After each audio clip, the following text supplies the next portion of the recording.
ఒకే ఇంట్లో నుంచి కీడు వస్తుంది, ఒకే ఇంటి నుంచి మేలు వస్తుంది.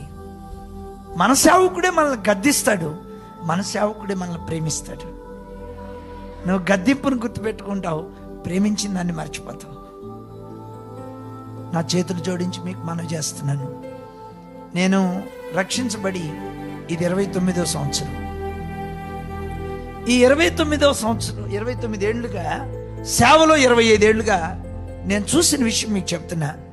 సేవకుడు గురించి చెడ్డగా మాట్లాడిన వాళ్ళని మెతుకులు లేకుండా దేవుడు చేశాడు భూమి మీద. వాళ్ళు ఏ సంఘానికి చెందిన సేవకుడైనా కావచ్చు, సేవకుడికి వ్యతిరేకంగా వాళ్ళు మాట్లాడారా, ఆ కుటుంబంలో నేను చూసిన శాపం ఇక వివరించలేను. నేను కోరుకునేది ఏంటంటే, మనల్ని సౌలు వలె ఫిలిస్తీన్లను తరమటం మానేసి దావీదును తరిమాడంట. అది కాదు మన పని. మనం సువార్త వినని ప్రజల్ని ప్రభు కొరకు పట్టుకోవాలి. మన గురంతా అదిగా మారాలి.